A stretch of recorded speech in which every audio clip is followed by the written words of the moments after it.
Oh, yeah. Is it Tuesday already? This might just be the most insane day of Star Wars news we've had all year. And I know you're already saying, Mike, that sounds crazy because we've had some awesome news this year. No, this takes the cake. A Ben solo movie that Adam Driver was on board with and said it was the coolest effing script he's ever read in his life was canceled. Adam Driver wants to come back to Star Wars. And if that's not enough, the Mandalorian and Grogu movie's plot was just sort of teased out by Jeremy Allen White. And if that's not enough, we got 1 week until Visions Volume 3. This is where the fun begins. So without further ado, let's dive in to all of it. What's up, everybody? How's everybody doing on this fine Tuesday afternoon? Oh, we got a fun one today. Adam Driver talking Star Wars. Not just that he wants to come back, but that there was this whole entire movie that we didn't know about called The Hunt for Ben Solo that was canceled. And it sounds awesome. But we'll talk about it. We're going to dive into all that stuff and The Mandalorian and Grogu and more. Because like I just mentioned, Visions Volume 3, do you remember that? Do you even remember that exists? Visions Volume 3 is 1 week away. It's a week from today. So yeah, we got a lot to get into today. A lot. But before we do any of that, let's say hi to everybody in the chat. Let's start the stream the right way. Let's start it out. Okay? Yes, we got the new setup. Tell me in the chat, do we like the new setup? What do we think? On a scale of 1 to 10, what do we think of the new setup? I personally like it just a little bit. The fact that I spent probably 7 hours yesterday making it, it makes me like it a little bit more. But tell me in the chat, what do we think of the new setup? And let's do this. Starship 66, what is up? Fickhone in the house. Fearless, how we doing? Holly, what is up? Rachel, what is up? Star Wars Insight, how we doing? Sci-Fi Dude in the house. Pam Hill, what is up? 730 Evie, how we doing? Joe, your pal Joe, what is up? Brandon Baker in the house. John Groom, what is up? KG, how we doing? I Haja in the house. Jacob, what is up? Darth Plagueis lives, how we doing? Austin Snow, what's up? Jason, how we doing? Droopy McCool, of course, in the house. All right, if I missed you, you know the deal. Just yell at me in the chat, and let's give everybody a nice little, Hello there. General Kenobi.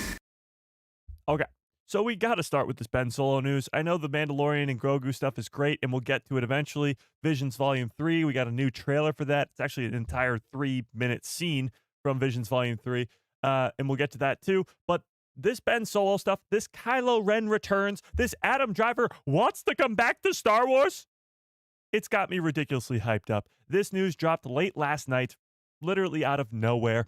And honestly, we talk about all the time how Lucasfilm can keep a secret. There was not one leak, not one rumor, not one anything over the last 6 years about this movie. Nothing. 6 years. The Rise of Skywalker released in 2019, 6 years ago. And since then, we have heard zip, nada about this Ben Solo movie. And guess what? It gets better. Because Adam Driver not only wanted to come back for that movie, but he just wants to come back to Star Wars still, in general. And we're going to talk about the possibilities of, is that possible? Can this even happen? Blah, blah, blah, blah, blah. But we got to talk about the Ben Solo of it all. And this insane movie, I guess it was supposed to be a movie, that we never got. So let's talk about it. The Easter egg is the new setup. Yes, the Easter egg is the entire new setup. And actually, we're probably going to skip the Easter eggs this week just so that you guys can get used to the new setup so that we have at least a week of backup for the setup. And then we'll start switching things around because we got a lot of stuff behind me now to switch around for new Easter eggs for the live stream. So that's going to be pretty damn cool, if I do say so myself. Honestly, it looks so different. I like it. I do. I really like it. But it just looks very different to me. So it's gonna take some getting used to seeing myself on the screen. It will get some getting used to, but it'll happen. Okay. But first things first, let's actually start with the news that dropped. So what did Adam Driver say? Let's talk about this. Actually, before we even do it, let's put up a poll. Because I've been seeing, since this news dropped last night, a very mixed reaction. Now, obviously, that was what we assumed was coming. With any news that has to pertain to the sequel trilogy, there's always going to be a mixed bag. And this is the same scenario here. Kylo Ren is my personal favorite character from the entire sequel trilogy, and I know many of you guys would agree with me when I say that. He is the most intriguing part of that sequel trilogy. He's almost the reverse Darth Vader. Starts very, very evil in the first movie. I guess he's similar to Darth Vader, but he starts more so. Vader is very calm, cool, and collected in A New Hope. Kylo Ren's the exact opposite. He's wild and he's crazy and he's doing just horrible things. So, and then he eventually comes back to the light, much like Anakin does in the original trilogy as well. So, the problem is, anything that's connected to the sequel trilogy always has that split in the Star Wars fandom. So, as this news comes out, this hunt for Ben Solo, the exact same thing happened. We had this massive split in the Star Wars fandom. So, tell me in the chat, do you like this idea? Would you want a hunt for Ben Solo movie?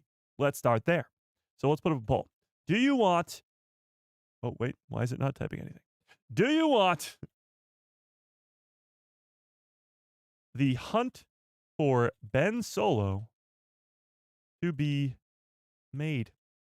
Yes or no? Do you think this movie should still now get made?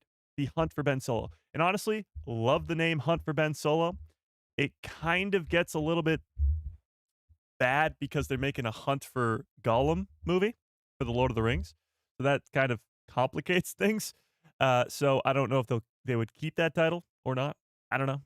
But it's been a very, very mixed bag. And even when I look at the, I look at the chat right now. Of course, I wish we got this movie. Yes, yes, yes. The background looks a little different, indeed. I've been waiting for this. Not interested at all. Okay. I'd rather have this than a Starfighter movie. Interesting. Interesting. So let's see what Adam Driver himself had to say. Let's get to the news itself here. So, this was on AP News. This is where all this is coming from. But this is all just quotes from Adam Driver himself, which is just, I mean, come on. So the first things first that sort of piqued my interest quite a bit was this. Adam Driver calls Scott Z. Burns' Hunt for Ben Solo's screenplay one of the coolest effing scripts I've ever been a part of.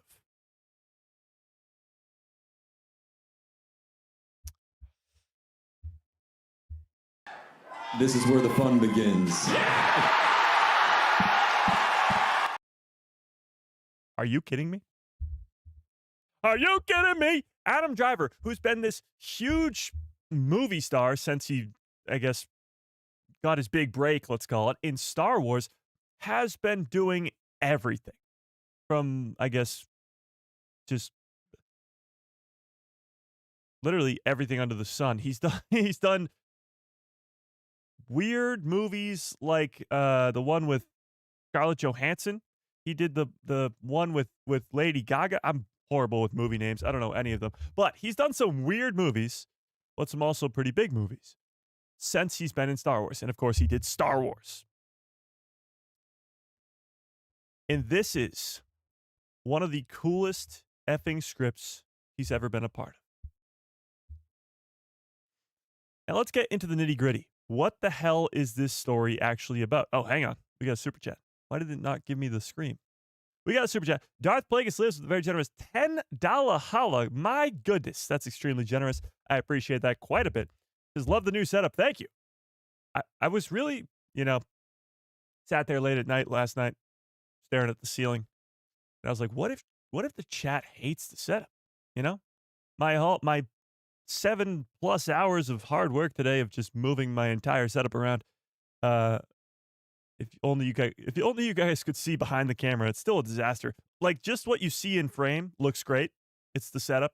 The rest of the room still is like a bomb went off. It's still horrible. But that's, just for you guys. So And I sat there and I was like, well, what if they hate it? So I'm glad you like it. I'm glad you like it. But also, he follows up by saying, is it possible that we still could get this Ben solo movie? I would say never, but it looks less and less likely. What this news does sort of, I guess, get my hopes up for is the possibility of seeing Ben Solo again, seeing Adam Driver back in Star Wars. That's sort of the baseline of what I'm getting from all this news. Because the hunt for Ben Solo, that specific project, it got thrown in the trash a while ago. So I don't think we will be getting that per se, but a return of Ben Solo to Star Wars could still likely happen, if that answers your question. But let's get into more of this. So, not only is it the best script, or one of the best scripts that Adam Driver has ever read, it's been something that they've been talking about for over 4 years. Adam Driver on the canceled Hunt for Ben Solo movie. I always was interested in doing another Star Wars. I've been in talks about doing another one since 2021. Kathleen Kennedy had reached out, so she reached out to him, and I always said, with a great director and a great story, I'd be there in a second. I love that character, and I loved playing him. So Adam, when we're sitting here talking about Daisy Ridley, John Boyega, Oscar Isaac, and whether or not those characters will return, whether or not those actors are willing to come back, Adam Driver's sitting over here like, I'll come back. You want me? I'll come right back. You want me? I want you. You want me? I want you. That's what he said. So he's been in talks for the last 4 years to return. Not only does this sort of, I guess, in my mind, solidify that he will be in the Rey movie, but it's a possibility he'll be in Starfighter too. This big cameo that was leaked out there that's going to be in Starfighter, it might not be Rey. It might not be Finn. We could be talking about Adam Driver as Ben frickin' Solo back from the dead. Somehow Ben Solo has returned.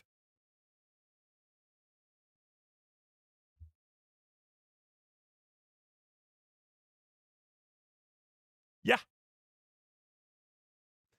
So this is where things get really interesting, and the arguments begin online. Adam Driver reveals he was working on a new Star Wars project called The Hunt for Ben Solo with Steven Soderbergh. The story was set after The Rise of Skywalker, meaning he's still alive, or at least coming back to life. And Lucasfilm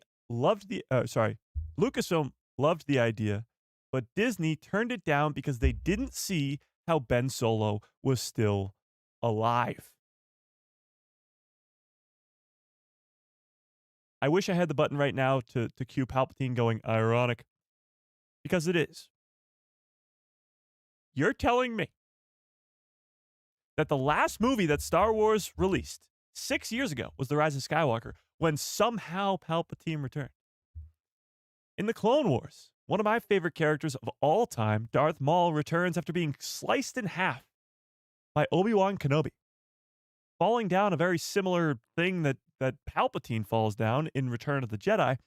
He survives that, and 11 years later returns in the Clone Wars.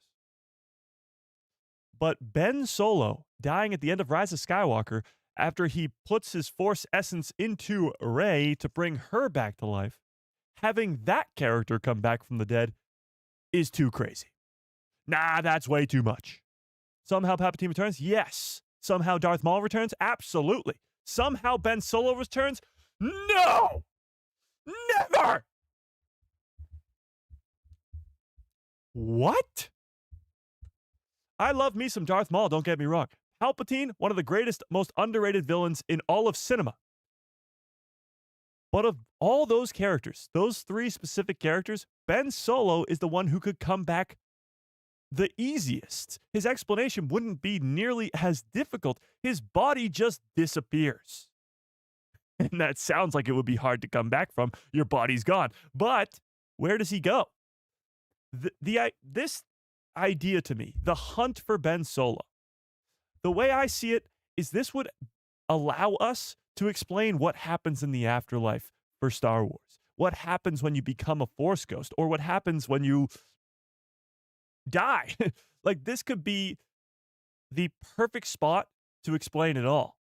How one becomes a Force ghost. It could be a continuation of Yoda's season 6 in the Clone Wars, and it could show Ben Solo after his body disappears on Exegol and what happens and how he's able to come back to the physical realm and be back. So, there is more to it. There is more. We'll get to it. But just with this, do you still want this movie? A post episode 9, his body disappears, explaining how he returns and bringing Ben Solo back from the dead. Disney said no. It's unbelievable. Apparently more unbelievable than Palpatine coming back. Thoughts? Thoughts? The World Between Worlds. It would probably have to do with the World Between Worlds. And him disappearing could be him getting pulled out. But correct me if I'm wrong, his clothes are still there. It's like when Obi-Wan disappears in A New Hope. His clothes are still there. Maybe I'm wrong on that, but I don't think I am.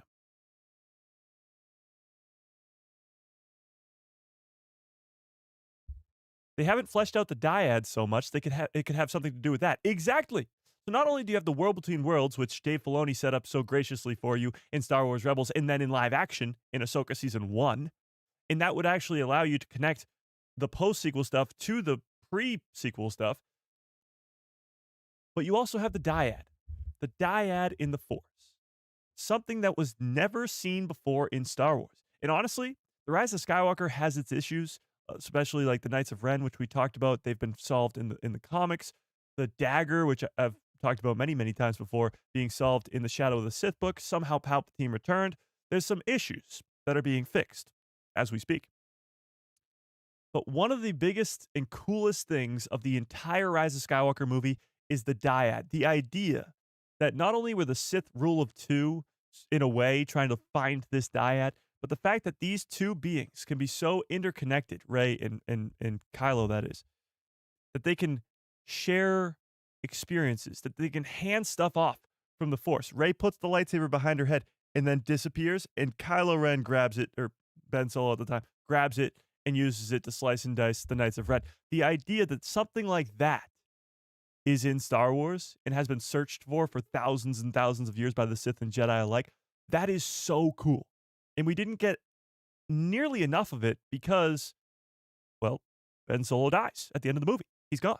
The dyad is gone. We get like 4 seconds of it. And Palpatine just like sucks it out of them and is like, ooh, my fingers grow back. Like, oh my God. I got a bad feeling about this. Yeah, so it allows Palpatine to, regenerate his body. That's how powerful it is. And we don't get nearly enough of it.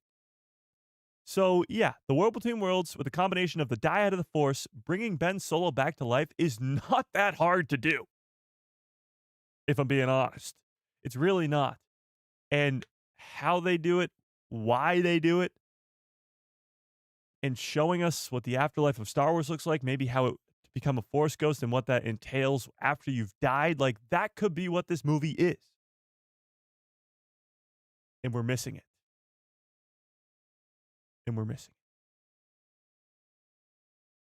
I much prefer the Filoniverse to the sequels. Well, eventually the Filoniverse or the Mandoverse will meet the sequels. Those two will collide. Oh, knocked my mic over when I was getting too excited. Those two worlds will collide. And we will see hopefully a very smooth transition. Much like the Clone Wars is a very smooth transition into Revenge of the Sith or even into the Bad Batch, we'll get a very smooth transition into the sequel trilogy with the Mandoverse.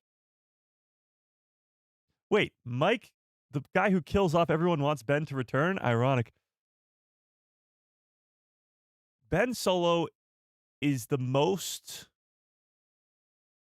second most underutilized character in Star Wars. Second most. Can anybody guess what the first is? He's the second most underutilized character in Star Wars because he only has the 3 movies. In his backstory before the 3 movies is like Anakin's, but Anakin gets 3 more movies. Actually, scratch that. Anakin gets like 4 more movies, 6-episode series of Kenobi, and 7 seasons of the Clone Wars. And he's in Rebels too. So he's in like everything. And Ben Solo doesn't get any of that. And all we have is 3 movies.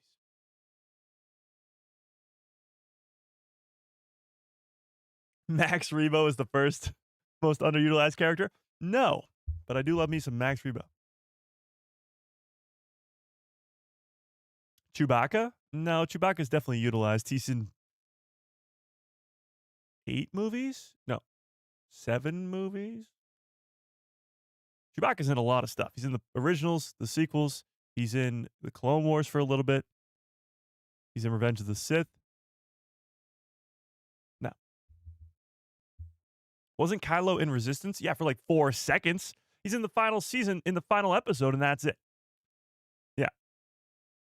Given his age, Yoda's pretty underutilized. Yeah, I guess if you talk about like the first 700 years of Yoda's life, then yeah. Is it Finn? No. I think, yes, Finn is underutilized, but not as much as Kylo Ren is, or Ben Solo, I should say. My first most underutilized character in Star Wars is the Stranger.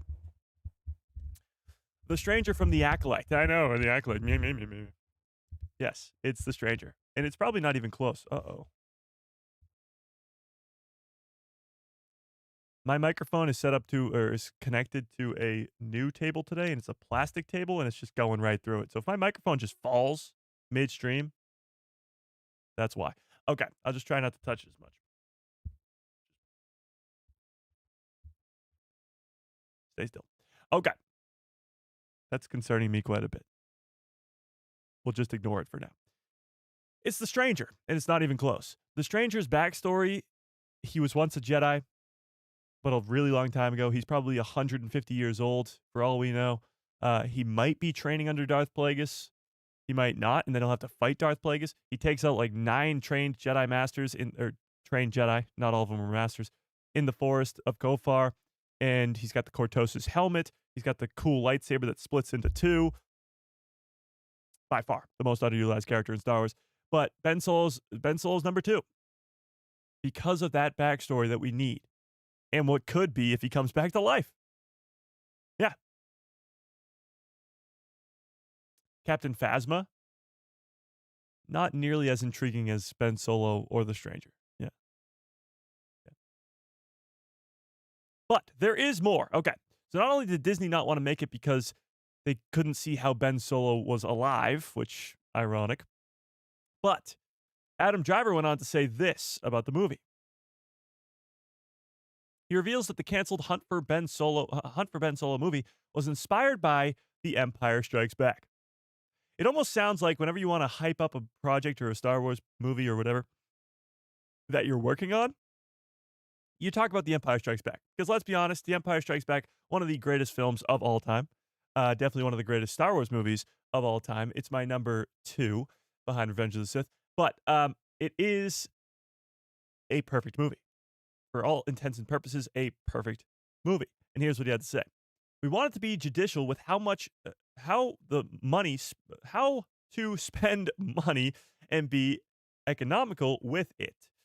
And do it for less than most, but the same spirit of what those movies are. So kind of what he's talking about here, and we do have some news about this too, is how the budget for The Rise of Skywalker came out, and it was like $600 million. So he's pretty much saying how, yeah, this movie wouldn't be that. It wouldn't be that expensive. Chat, bear with me here for a second. I'm going to keep reading, but I'm going to move my microphone because it's concerning me quite a bit.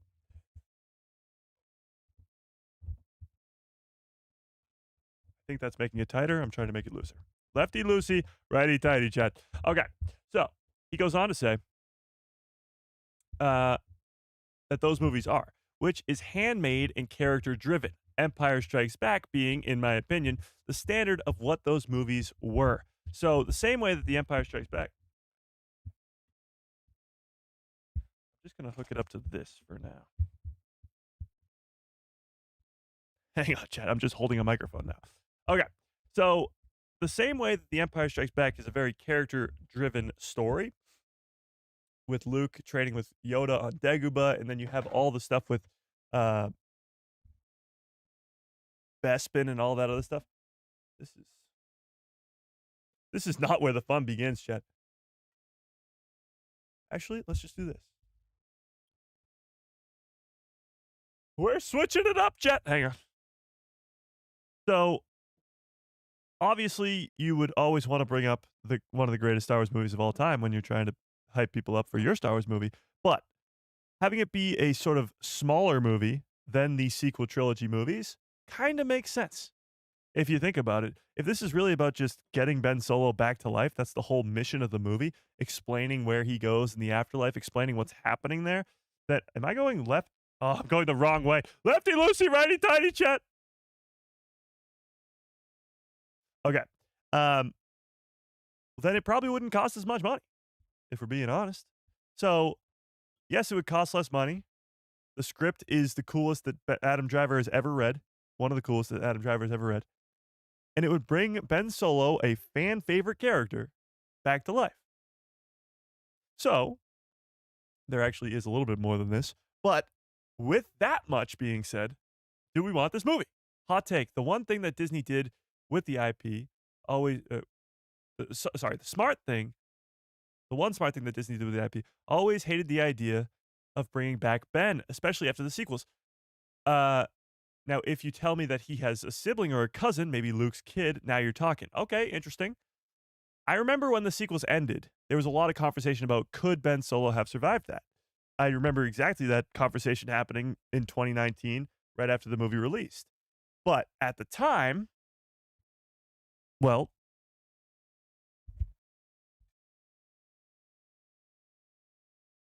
hang on, Chet.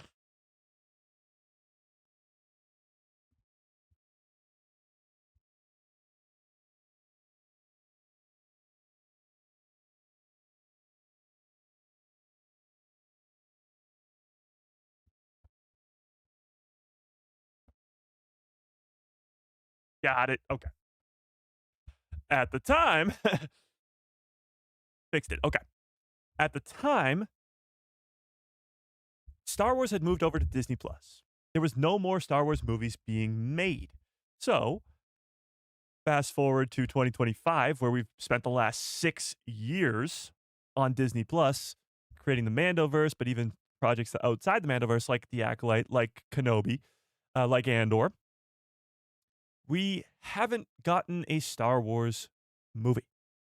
So even if this hunt for Ben Solo movie still was to happen, which I think, honestly, Adam Driver's whole purpose for doing this was to get people excited for the idea and maybe go to Disney and be like, hey, we want this, which, by the way, that's me. I know a lot of people have been online saying that they really don't want this, but the idea that a character as powerful in the way that Ben Solo's supposed to be a member of the Dyad, him and Rey being the most two powerful characters supposedly in Star Wars, fact that that character can't come back to life when somebody like Darth Maul can. I love Darth Maul to death. He's my third favorite character all time. He's not powerful. He's not. He would lose a one-on-one to countless Star Wars characters, and that's just how it is. I mean, he's a good warrior. He's not that strong with the Force, and he could be bested by a lot of people. He loses to Ahsoka, loses to Obi-Wan multiple times, loses to Palpatine like it's nothing. Like Palpatine laughs at him the whole time he's beating him. Like, he's not that powerful. He's a great character, but he's not that powerful. So, Kylo, on the other hand, again, very underutilized, is very powerful. He's a member of the Dyad. So bringing him back to life is not that hard to do or to really pay off and make it a really good story. But let's keep reading. So not only would it be like The Empire Strikes Back, but... Oh, hang on. But here is the quick rundown for all the news. Quick rundown for details about the hunts for Ben Solo. Adam Driver initiated the movie as he had unfinished business with Kylo Ren / Ben Solo. It was set after The Rise of Skywalker and would revive Ben Solo. Intended to have a lower budget than the sequel trilogy movies, which makes sense. Inspired by The Empire Strikes Back, Steven Soderbergh, Ocean's Trilogy, one of the best writers of our recent generation, was brought on to direct. Directors of our. Did I say writers? Scott Z. Burns from Side Effects. I don't know what Side Effects is, but wrote the script, which Adam said is one of the coolest scripts he's ever read in his life. Kathleen Kennedy and Dave Filoni approved it. Bob Iger shot down the movie. And here we are today, 6 years later, talking about it.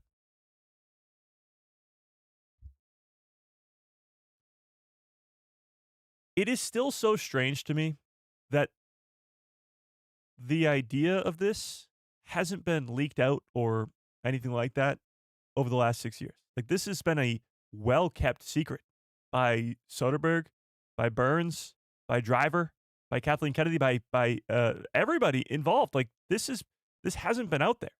The hunt for Ben Solo was never an idea that we knew about. But with all that being said, do we want this movie?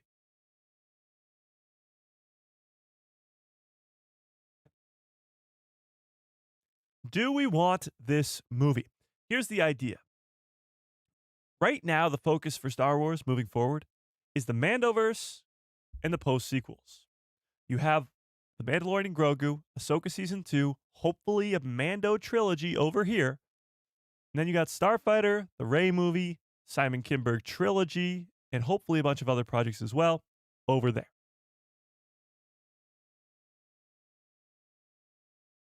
It doesn't seem that far-fetched to assume that this Hunt for Ben Solo movie, if it gets sort of a backing behind it, just based off of what Adam Driver said, that this wouldn't be made.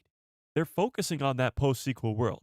To add Ben Solo to it, imagine a world where we sit down in the theater in 2027 to watch Starfighter, and by the time that the credits roll, the final scene is Adam Driver as Ben Solo acquiring, I guess, getting this kid from Ryan Gosling, getting the Flynn Gray character from Ryan Gosling.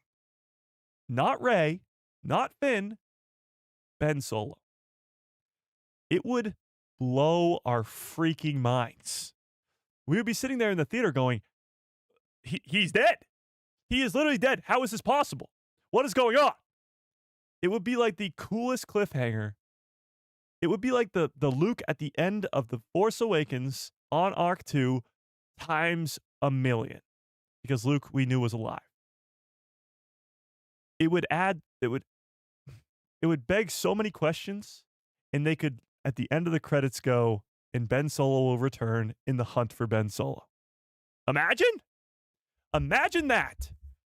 Just like The Mandalorian Season 2 ends with one of the greatest sequences all time with Luke Skywalker coming and saving the day. And then we get a post-credit scene of Boba Fett killing Bib Fortuna and taking the throne on Tatooine. And then it says, Book of Boba Fett coming soon or coming next year, whatever it said. Imagine we get that, but with Ben Solo at the end of Starfighter. It would be insane. For the next year or two, or however long it takes to make the movie, the speculation would run wild. How was he alive? World Between Worlds? Forrest Dyad? Did Rey save him? What happened? It would be incredible. It would be incredible. Yeah.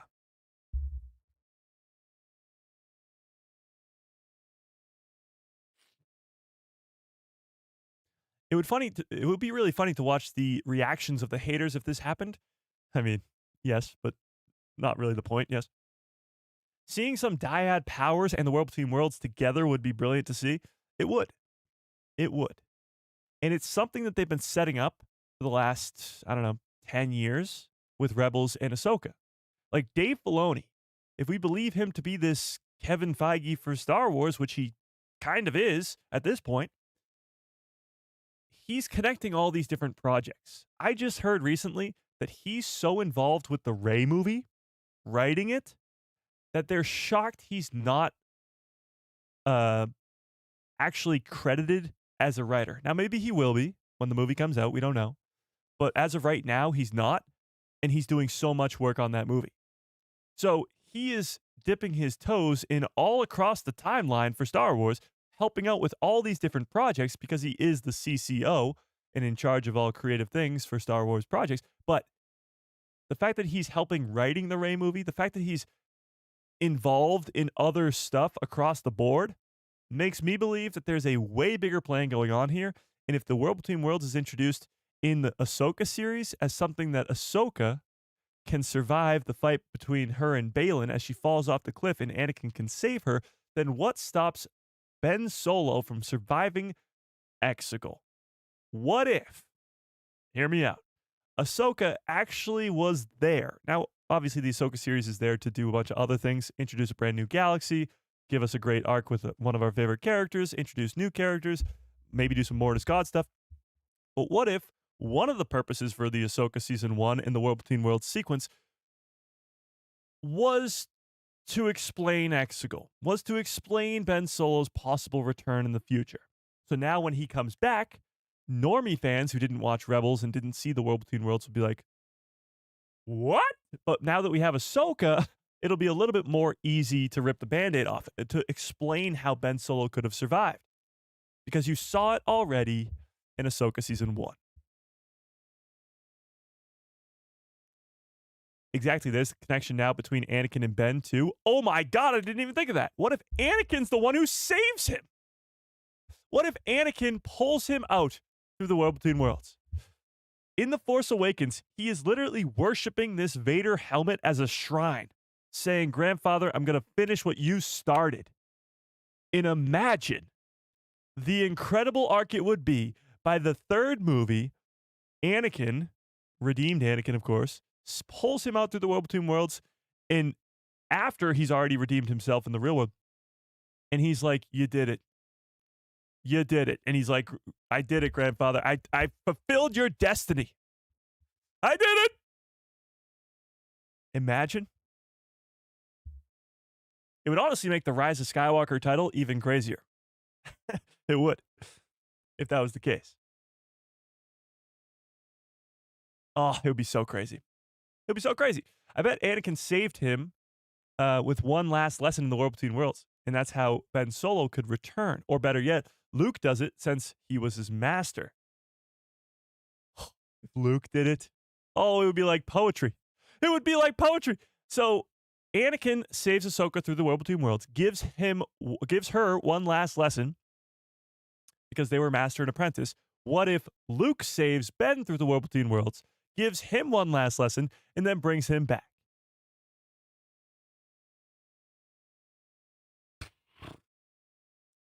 I mean, come on. This Hunt for Ben Solo movie would be incredible. It could explain that. Give us Mark Hamill back as Luke, but not living, just in the World Between Worlds, giving him one last lesson. Could give us flashbacks to what actually happened at that Jedi Temple when he destroyed it. That Order 66 event that Ben Solo had with the Knights of Ren when he falls to the dark side and kills all of Luke's mentors or Luke's Padawans. That could be explained in this movie through flashbacks like we get the Clone Wars flashbacks in Ahsoka Season 1 in that World Between Worlds sequence. Master and apprentice, one last lesson, and then at the very end, just like Ahsoka, Ben Solo chooses to live. I choose to live!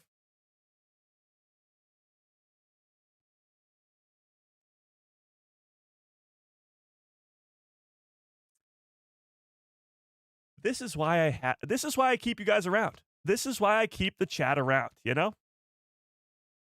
For ideas like this. The only problem with this is, if this doesn't happen now, I'm going to be disappointed. I'm going to be sad. So Lucasfilm, if you're watching, let's make this happen, you know? Star Wars, as the great George Lucas once said, it's like poetry. It rhymes.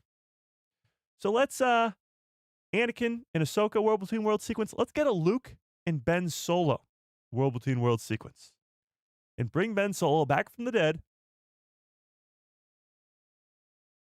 and have him stick around for a while.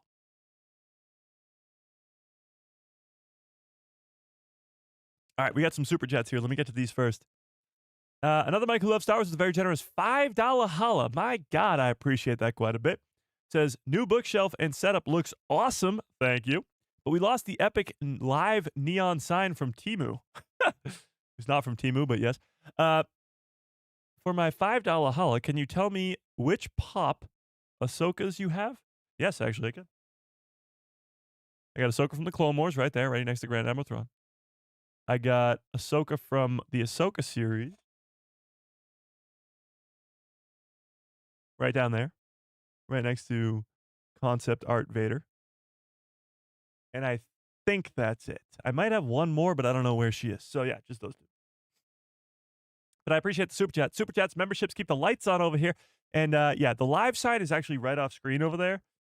We haven't figured out how we're going to put it in the background yet, just because it's too bright. I don't know. It's a whole thing, you know.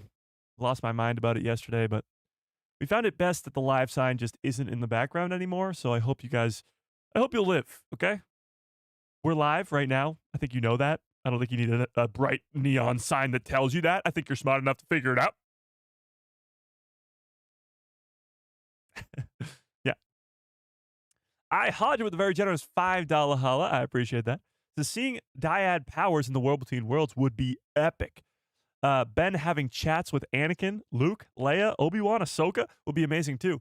It'd be an amazing link to the Skywalker saga. I don't think he'd have a conversation with all those people, but Luke, definitely. Leia, maybe even, would be great. His mom. But getting to see that, like what we just explained, that exact same Anakin shows Ahsoka flashbacks to her first battle in the Clone Wars, her last battle in the Clone Wars, and even getting that flash of Anakin to Vader. Because at that time, Ahsoka is so worried about training somebody who's going to be the next Anakin, or herself for that matter, becoming the next Anakin or Vader and being horrible and evil and taking over the galaxy. So that's why she doesn't train Grogu. That's why she doesn't train Sabine. And that's the whole gist of the first season of Ahsoka, is her going from this person who can't do that because she's so worried about her former master and what happened to him, that World Between Worlds sequence brings her back as Ahsoka the White. And that's when we actually see her be able to train Sabine and now not be concerned about that. That's the one last lesson that Anakin gives her. So what that one last lesson would be between Luke and Ben Solo, I don't know.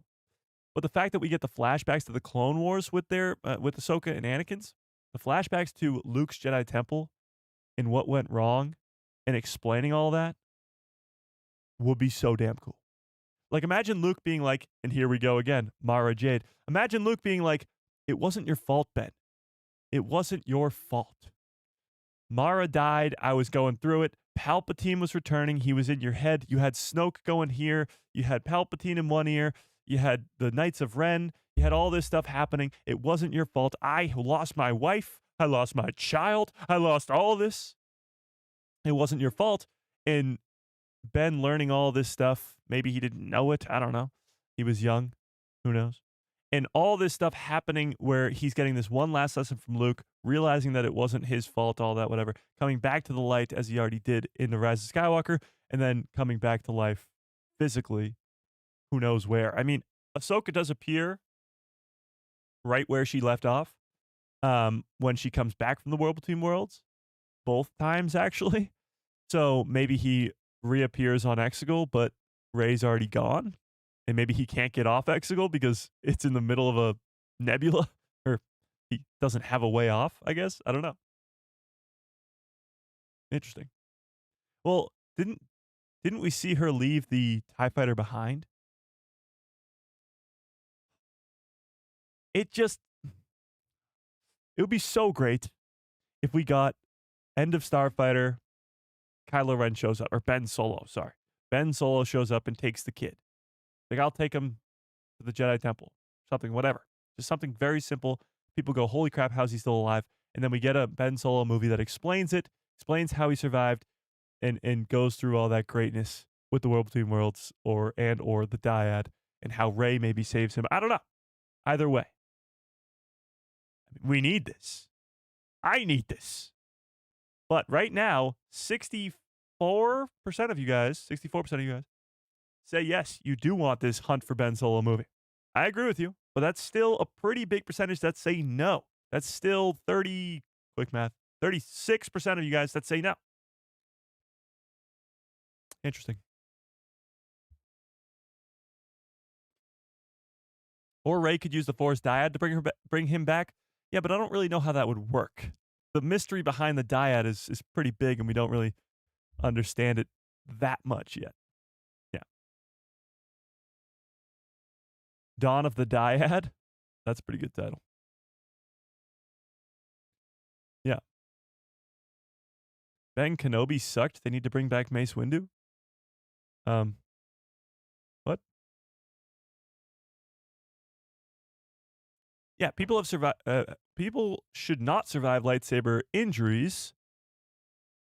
Especially few should come back. Only exceptional few should come back. That's what I'm saying.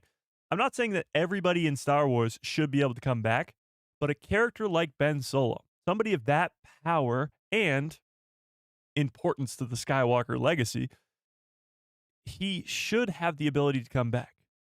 Because I know the idea is like nobody's ever really gone in Star Wars. Like they're always just coming back from the dead. Only a couple people have really come back from the dead. Like actually, we thought they were dead. They come back. For example, Boba Fett.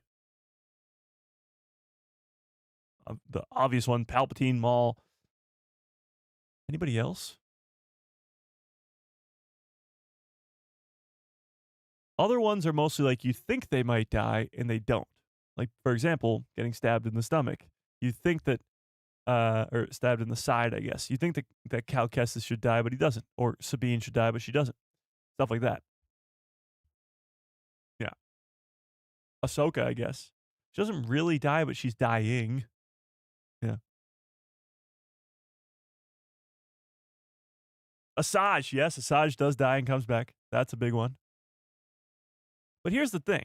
Other than somehow Palpatine returns, and that's just purely because of the lack of explanation. Palpatine has returned in Legends time and time again, and nobody had issue with it. But when he returns in canon, there's an issue because the explanation is somehow Palpatine returned. So it's not really an issue with him coming back, it's an issue with the explanation. Nobody has an issue with Maul coming back. Nobody has an issue with Asajj Ventress coming back. If you do it correctly, and the character, I guess, is liked, but Palpatine was liked. If you do it correctly, there's not going to be any complaints. So if Ben Solo comes back, yes, it's a sequel character, and maybe there's just going to be complaints because it's a sequel character. But if Ben Solo comes back, you're not going to have many complaints from Star Wars fans if it's done correctly. And like I said, if he's at the end of Starfighter on his big cliffhanger of how the hell is Ben Solo alive, and then you get a movie explaining it, that would be awesome. That would be so good. And hopefully they do it the right way. Ahsoka dies and the daughter revives her. I kind of forget how that goes down already. I know I just rewatched it pretty recently, but I kind of forget how that goes. I thought she was dying, and then the daughter just, like, she's poisoned and she's dying, and then she just brings her back to good health. I don't know. Yeah. She definitely didn't die the other 2 times where she goes into the world between worlds. That's not death. No. I thought that Luke did fold space at the end of episode 8 because I didn't believe that he was dead. Oh, you just wanted him to survive? I get you. Yeah. Yeah. If they do this too much and bring characters back, it'll be too boring and too predictable. True, but again, this is almost 50 years of storytelling, and you've only brought back from the dead, what, 4 characters? Asajj, Palpatine, Maul, and who was my 4th one? I don't even remember. 4 characters? Like, that's not a lot when you've introduced millions and millions and millions of characters. Oh, Boba Fett. Yes, Boba Fett. But Boba Fett didn't even die. And I guess none of them actually died, but you know what I mean. And here's the idea. Characters returning like Maul, like Boba Fett. Boba Fett's the perfect example. Fans bring a character like that back. If Boba Fett wasn't a popular character from the original trilogy, you'd never see him again. They wouldn't bring him back, give him his own show, put him in The Mandalorian. There would be none of that. But because Boba Fett became this huge character in the Star Wars fandom, because people fell in love with him so much, they brought him back. And we have Boba now still alive in canon with a show and more on the way. Same with Palpatine. If Palpatine wasn't such a great villain, if he wasn't such a powerful guy and people loved him, they wouldn't bring him back. Same with Darth Maul. Darth Maul only is much like Boba Fett, only has a few lines in The Phantom Menace. 3, I think. But he's so cool looking. He's got the double-bladed lightsaber. It's all shock and awe, and people loved it, so they brought him back. Ben Solo is the sequel trilogy version of that. He's the fan favorite character, and if enough people get behind the fact that he should come back, much like we did with Boba, much like we did with Maul, he can come back. Star Wars fans don't realize this, but we have a shit ton of power. Like a shit ton. We don't realize that we have the ability to actually affect the story that we see. Not in these crazy ways of like, I'm going to write the script for a Vader show and it's going to happen this, that, and the other. But specific things like Boba coming back in The Mandalorian and getting his own show, Maul coming back, all that stuff. We have the power to do that. We have that power. Same with like Kenobi season 2. We're still in the midst of this, but to get a Kenobi season 2, Ewan McGregor's going out there going, guys, don't we want a Kenobi season 2? And we're all like, yeah! And Lucasfilm sees that. So if we ever get that Kenobi season 2, it's because of us. It's because of the fans. Yes, it's because of Ewan McGregor too, but it's because of the fans because we asked for it. The Kenobi series was a limited series. It was only supposed to be one and done. But if a season 2 happens, that's us. Rosario Dawson gets cast as Ahsoka Tano because the fans casted her as her. Yeah. We have a lot of power as Star Wars fans. And right now we have a choice to make. Do we want to use that power to bring Ben Solo back from the dead? Maybe I'm wrong. Maybe this is already in the works over at Lucasfilm. Maybe they're already making this Hunt for Ben Solo movie as we speak. And Adam Driver right now is just teasing it a little bit, but I don't think so. So we have the ability here to do something that only Star Wars fans can accomplish, and that is tell Lucasfilm what we want. And personally, if I'm in charge, if I'm telling them what I want, it's this movie. It's the idea that we could see the master and apprentice relationship and final lesson that we saw in Ahsoka Season 1 with Anakin and Ahsoka with Luke and Ben Solo. A relationship we didn't get nearly enough of in the sequel trilogy, and give us the flashbacks, give us all the goodness of that story, and bring Ben Solo back to life. Think of the Rey movie. Think of how divided all the news and content has been about with the Rey movie. Add Ben Solo to that. It doesn't go away, but it gets a lot better. If the Rey movie has Finn, Ben Solo, Poe Dameron, and new cast of characters in it, it's going to be a lot better received by Star Wars fans than if that wasn't there, if Ben Solo wasn't there.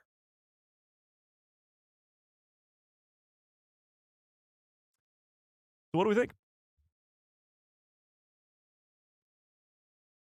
What do I really, really want? A Spice Girls reunion? Incorrect.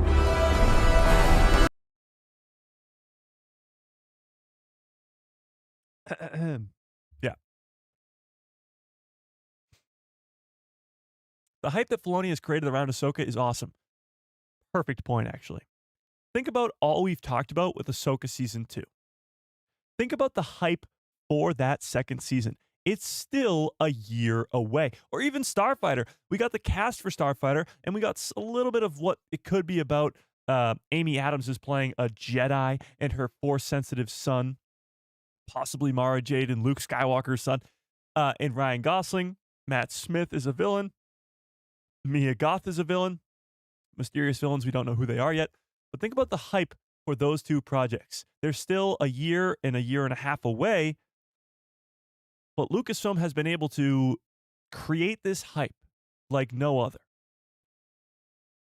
And for a Ben Solo movie, I think that hype would go through the roof. It's like Starfighter, but with a character we already know and love. Some of us love. Yeah. Yeah. Random thought. Would Ben become one with the Force? A super light side thing? Or a super dark side planet affect anything? Oh, interesting. So you're saying, like, would Exegol affect how he dies and how he becomes one with the Force? Hmm. I don't know. Again, these are things that are such a mystery to us. We don't really know what happens, what it takes to become a Force ghost, and how that works. I'd like to know, but we don't know yet. Yeah. Yeah, yeah. Bringing Kylo Ren back would be a miss for me. Would I watch it? Yes. But either way, Bob Iger has the choice, and he has shown his cards already by turning it down. Yes, true. But Bob Iger has been wrong in the past and has admitted it and has fixed that mistake. So it's not at all out of the realm of possibility that he could do the same here. And let's not forget, we haven't had a Star Wars movie in 6 years, in that whatever that Star Wars movie is, because, I mean, it's got to be Mandalorian and Grogu. But if it's a big success, if we get $1 billion movie with the Mandalorian and Grogu, which I certainly think we are going to, and then Starfighter rides the coattails of that and becomes another huge success, making anywhere from 800 million to 1.2 billion, then we're on a very good success rate for the returning to the big screen for Star Wars. Then you can start to take a little bit more risks, like a Ben Solo Returns movie, and it could be this big box office success. Much like Rogue One. Rogue One is a big risk. You're touching the Old Republic content. You're bringing in a brand new cast of characters when that really hasn't been done before in Star Wars. Since A New Hope, we've known them. We've known these characters. Even the prequels. We know who Obi-Wan is. We know who Anakin is. We don't know what they were like all those years before, but we know those characters. There's a connection to them that we already have. But Rogue One specifically is the first movie to be unconnected. It's connected a little bit. Darth Vader's still in there. Leia's at the very end. Tarkin, sure. But the main cast, Cassian, Jyn Erso, all of them, Chirrut, they're all brand new. They're all brand new. So that's a big risk. Made $1 billion, but it's a big risk. And they'll start to take those risks again if The Mandalorian and Grogu and Starfighter are big successes. So right now, in a time where we haven't had a Star Wars movie in 6 years, they don't want to take that risk, which makes sense. That's why The Mandalorian and Grogu is the first Star Wars movie. It was originally going to be the Rey movie. It was actually originally going to be Star Wars Star Wars Squadron from Patty Jenkins. But they were like, that's too big of a risk. And then even the Rey movie was too big of a risk because of the division of the Star Wars fandom on the sequels. So we've sort of settled down to The Mandalorian and Grogu, because Mando and Grogu are two fan favorite characters from Disney Plus. They're a guaranteed success, so to speak. So that's why we're getting that movie first, and likely why we're going to continue to get that some guaranteed successes after Starfighter and more so as we go along here before we start to take some risks. And a risk would be bringing back Ben Solo from the dead. Absolutely. Anthony, what's up? Says, Mike, just got here. So, they were talking plans for a possible story on Ben Solo. Yes. I wouldn't have watched it, sorry. I couldn't care less about the character, especially because he wasn't really oh, there's a part 2 to this, I think. I see. Ben Solo wasn't a creation of George Lucas anyway. True. So he was a relevant, throwaway character to me. Sadly, Mike, it is Lucasfilm Ltd. It seems Lucasfilm Ltd. seems intent on part 3. It seems intent on Star Wars universe going to die on the hill that is the sequel trilogy. See, I just very muchly disagree with that. Just because a character like Ben Solo wasn't created by George Lucas, neither was Din Djarin. Neither was Grogu. Honestly, Ahsoka Tano was created by Dave Filoni, but we'll go to more new age characters. Cal Kestis wasn't either. Like, there's so many great new characters in Star Wars that weren't created by George Lucas. Love George Lucas. Without him, none of us are here, but he did sell the company 13 years ago. And the new characters we've gotten since then, some of them are some of the greatest characters we've ever seen in Star Wars. Cassian Andor, Luthen. Mon Mothma was a George Lucas creation, I guess. But still, you get the gist. Just because it wasn't George Lucas doesn't mean it can't be good. Yeah.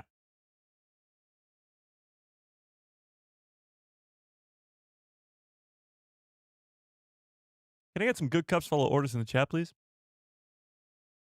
Bum-ba. New setup, still good cups full of orders, of course. Of course. Okay. But, so 60% of you right now, or 60-40, still want this movie. Interesting. See, and we'll go back to this recap, quick rundown thing. What does pique my interest is that Adam Driver loved the idea so much. Like, this guy, who could literally be doing whatever he wants, whenever he wants. Like, this is a very big-time actor in Hollywood. He's very Harrison Ford-esque. You kind of think that he doesn't like Star Wars because of the way he talks about it. He wants to come back. And not only does he want to come back, he wants to come back and do a post-Episode 9 story about Ben Solo coming back from the dead. Not a prequel. Not a prequel. By the way, today's Carrie Fisher's birthday. Can we get some happy birthdays to Carrie Fisher in the chat, please? She would have been 69 today. Wow. Happy birthday, Carrie Fisher. Yeah. So, and of course, Empire Strikes Back is always a good sign. Lower budget. I mean, who cares?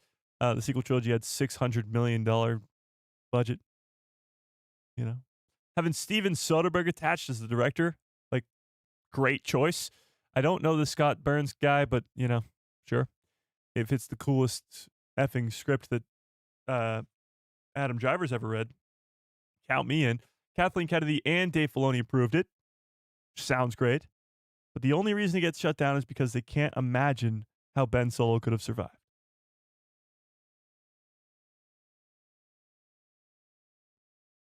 You managed to talk about one thing for a full hour? I haven't seen you do that in a while. I mean, this is how cool this is. And you're absolutely right. Usually when we have a live stream, I have multiple things to talk about. And we do have multiple things to talk about, by the way. So I got to start talking really, really fast so that we can get through it and go to the next thing. No. But when something like this drops, something like a Hunt for Ben Solo movie, which was in such active development that they had a director, writer, the coolest screenplay that I keep calling him Dave, that Adam Driver has ever seen, and bringing back my favorite character from the sequel trilogy, yeah, I'm going to talk about it for a little bit over an hour. It's exciting. It's really exciting. And I really want it to happen, especially when chat, you guys come up with these incredible ideas, like having it be a World Between Worlds sequence of Luke and Ben Solo, getting that Master and Apprentice World Between Worlds sequence like we got in Ahsoka Season 1. That sounds awesome! Yeah. Yeah. I told you, right at the beginning of this live stream, this is going to be one of the craziest news days we've ever had as Star Wars fans. And it is. It 100% is. And the craziest part I still can't wrap my head around is the fact that this, after 6 years, never leaked out. They had a director. They had a writer. They had Dave. Oh my God, his name's not Dave! Adam on board to come back as Ben Solo. They had all of this ready to go. And we didn't know about it. 6 years later, we find out just because Adam wanted to tell us. He was like, hey, guys, guess what? You know, Ben Solo, I'd love to come back, but, you know, this idea for Ben Solo's story, it was gone, you know? Oh my God, Mike, it's my 60th birthday tomorrow? That's awesome. Happy birthday, Mike. Can we get some happy birthdays to another Mike who loves Star Wars in the chat? There you go. It's a lot of people's birthday today and tomorrow. Isn't it Sam Whitward's birthday today, too? Crazy day.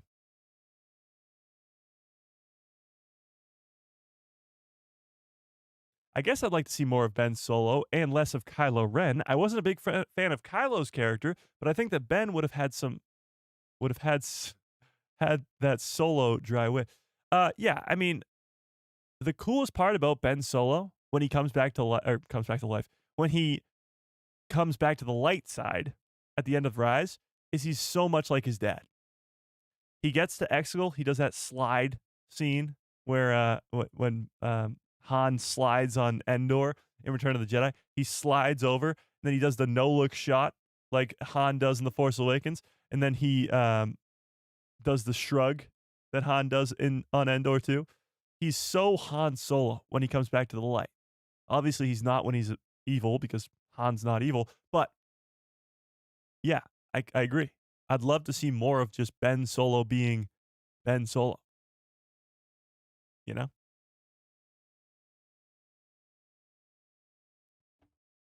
Absolutely.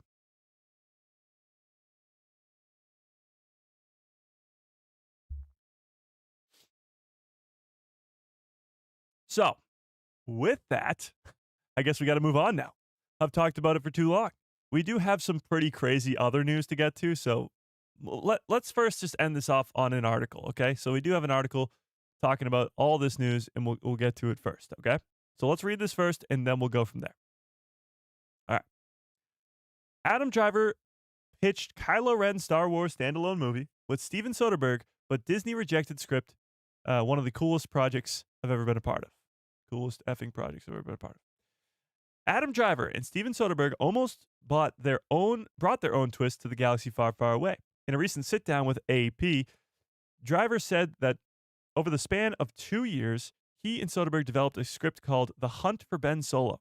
The film would have taken place after the events of The Rise of Skywalker and followed Driver's Kylo Ren, aka Ben Solo, on his search for redemption. Because yes, he does turn back to the light at the end of the movie, but he's not really redeemed for all the horrible things that he did. Much like Anakin, when Vader turns back to the light and kills Palpatine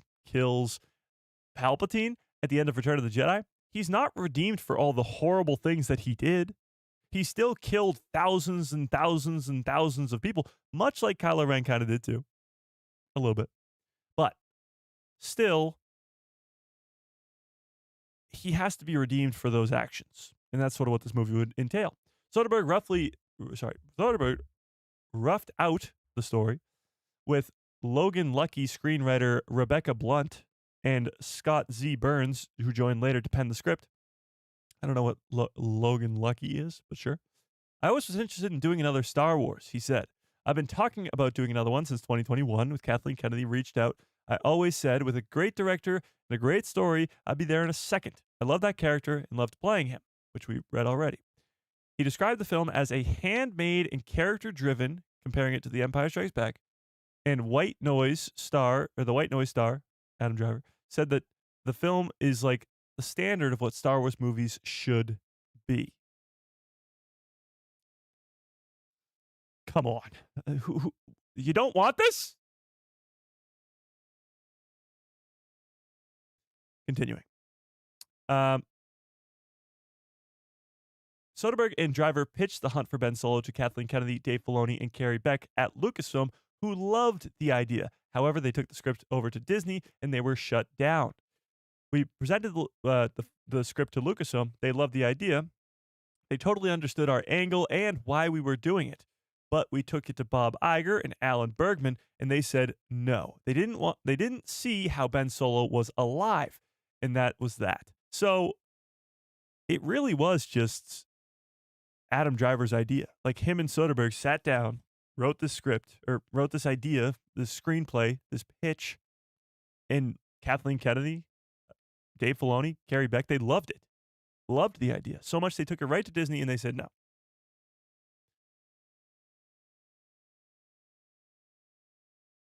I think Lucasfilm's going to get a lot more power when the Mandalorian Grogu movie makes $1 billion.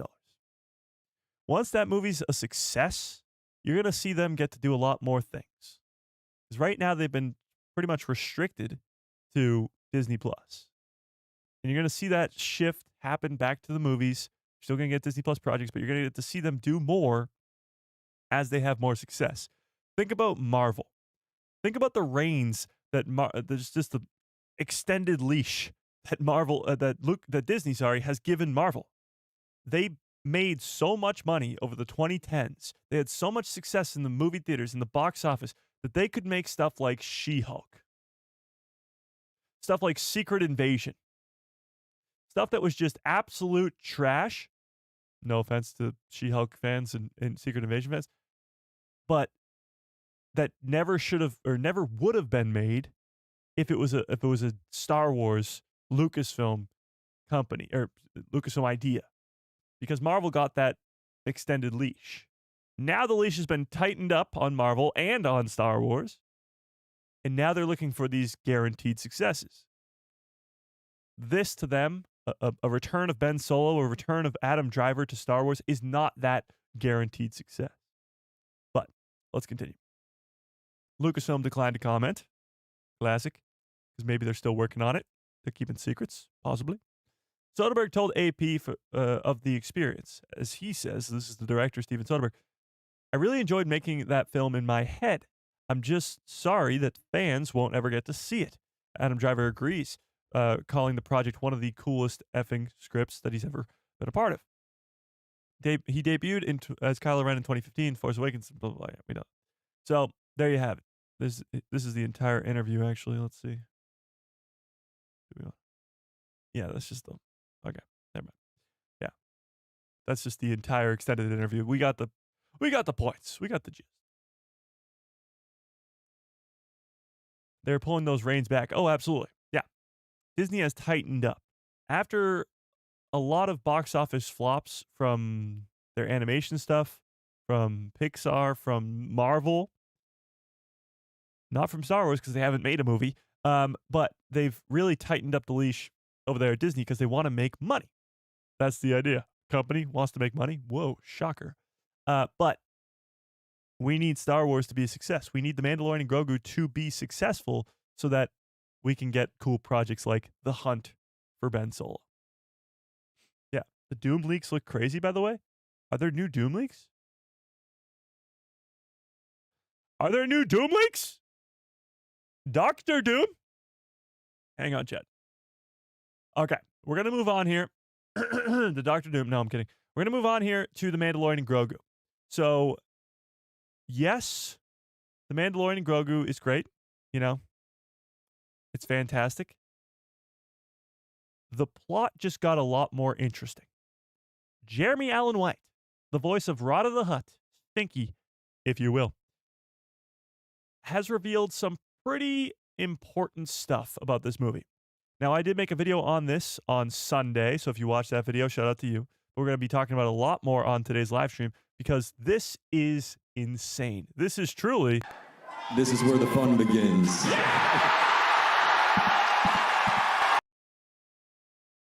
It is. Because this makes me think that this movie, we don't know a single thing about. Like, really nothing. So let's talk about this. Wait, what? Oh, okay. Never mind. Okay, so take a look at this. This is Jeremy Allen White on the Graham Norton show. And this is what he had to say. He was promoting the Bruce Springsteen movie and all that. Here's what he had to say about Star Wars. You guys heard of Star Wars? It's this really cool thing. They're making a movie called the something about a man, the Mandalorian and this green dude, and this guy's gonna be in it. Jeremy Allen White's gonna be in it. He's voicing a big slug. So first of all, check out this couch. I have no idea who this is. Anybody in the chat know who this is on the right? I have no idea. This is Jennifer Lawrence, Jeremy Allen White, and Bruce Springsteen. Quite the couch. That is quite the couch to be sitting on. But to me, it's weird that he thought about that for so long. Like, he looks up in the air and he's thinking about it. He's like, Rotta. So I keep saying Rotta, but I'm intrigued too. Graham asks the important question here, and that is, Rotta can run. And Jeremy's response is, no, can't run. He's a slug. But he can move very quickly. We've seen some Hutts in our days with the Star Wars franchise. Jabba specifically being the most recognizable one in live action at least. And he couldn't really move much. The little we saw him move in The Phantom Menace was just like sliding from back here to forward. But to say that Rotta can move very quickly and he is running around with Din Djarin the entire movie is pretty damn interesting. So let's go back just a couple seconds here and listen to what he's had to say again. Broader, but still like a hut, yeah. So he's broader. We know that. I mean, he's ripped out of his mind in the trailer. It's kind of like him and the Mandalorian running around for a lot of the movie together. It's like him and the Mandalorian running around for a lot of the movie together. What? This really makes me think, what the hell's going on in this movie? Because we thought we knew maybe a little bit about this movie, like, the Imperial Remnant, Din Djarin's going on missions for the New Republic, Stinky's going to be there, maybe he goes on a mission to save Stinky, maybe he just, whatever. The fact that him and the Mandalorian are going to be running around together for a lot of the movie. Is Rotta the Hutt, is Stinky going to be a main character of the Mandalorian and Grogu, and we just don't know it yet? Are we getting Grogu'd again? Grogu's not in any of the marketing for the first season of The Mandalorian, and he's in every episode. He's a main character.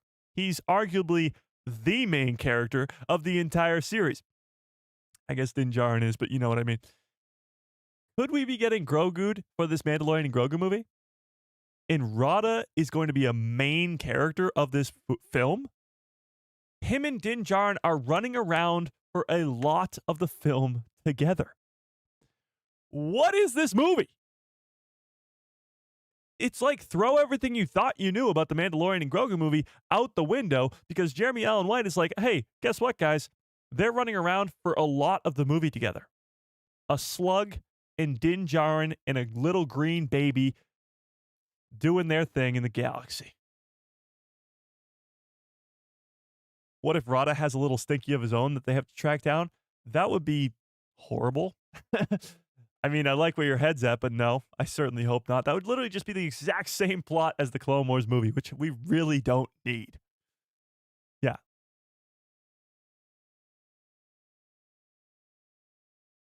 Will they be holding hands as they move around? Grogu's going to get jealous of Rotta and turn to the dark side? Now I like where our heads are. That's yeah, I mean, come on. In Legends, there's been a Jedi Hutt. Yes. I don't think Rotta's going to be a Jedi. That's what your questioning is? No. Yeah. Grogu on Rotta's shoulder would be hilarious to see. It's going to be very weird to see a Hutt moving quickly around. But it's clear that Jeremy Allen White, this big time actor in Hollywood, one of the literally the biggest rising stars in Hollywood right now, the fact that they brought him in for this Mando movie is, of course, a big deal. And that's why they're marketing him and Sigourney Weaver, as very important pieces of the movie. But as we learned last week, Sigourney is going to have a very, very small role. She was only on set a couple days. The exact opposite can be said about Rotta. Rotta's going to have this huge role. Jeremy has voiced lines before they started filming, while they were filming, and now he's going to have to do it again. He's been doing lines left and right and front and center and all around. So he's going to have a big old role in this movie. And if you watch my video, actually, I haven't really checked the comments too much on that video, but I was eating a roll through the course of the video, and nobody really said anything. I was like, this is going to be awesome. It was like 1 a.m. I was like, I'm going to eat this roll. And actually, I didn't eat a little behind the scenes. God, I didn't eat the roll. I just spit it out as I went because it was 1 a.m. and I wasn't going to eat a roll. But, sorry, I'm getting distracted. It's very, very weird that Rotta's going to have this big a role in the Mandalorian and Grogu movie. Because we've been seeing leaks, we've been hearing all this stuff about what the plot of this film is going to be. But really, when you look at all those rumors, they look so wrong when Jeremy Allen White sits there and says that him and Mando are going to be running around for a lot of the film together. Stinky, Din Djarin, and Grogu running around together. What is this movie? It just proves yet again that Lucasfilm is so damn good at keeping a secret. Unbelievable. Unbelievable. They are so good. Din Rada. Imagine he adopts Rotta the Hutt. Rada eats Grogu? No. Oh my God, that would be horrible. No. Nobody's brought this up yet. At least I haven't seen anybody bring it up yet. What happens when Rada, the son of Jabba the Hutt, realizes that Din Djarin is good pals with Boba Fett, the guy who stole the throne that was once his father's? Now, obviously, he didn't kill Jabba. Leia did. But do you think that Rada has any animosity towards Leia or even Boba Fett? It would be a pretty weird dynamic. If Rada's like, I want my throne back, I want my dad's throne back, and him and Boba go at it. That'd be pretty interesting. Or even if he's like Boba Fett, because Boba Fett in the Clone Wars wants to get back at Mace Windu because he killed his dad. Imagine Rada wants to get back at Leia because she killed his dad. It's like poetry, it rhymes. Bib Fortuna stole the throne first. I don't know if Bib really stole the throne, though. It all kind of depends on what Rada's up to, you know? What he's been doing all these years. Yeah. What happens if Rada finds out that Din knows Ahsoka? It's like they all know. It's a galaxy far, far away. It's this massive, expansive galaxy, but everybody knows each other. You guys always make the complaint that it feels too small. It does when you think about it, because yes, Rada is saved by Ahsoka in the Clone Wars movie. Din Djarin has had multiple conversations with Ahsoka Tano, and now Din Djarin and Rada are going to go on this crazy adventure together. Talk about a small galaxy. Small world, small galaxy. Yeah. Stinky versus Thrawn in the big ring. It would be great if we got a full Mando trilogy, and the way they take down Thrawn is Rada challenges him to a gladiator match to the death, and we get to see Stinky the Hutt kill the big blue meanie.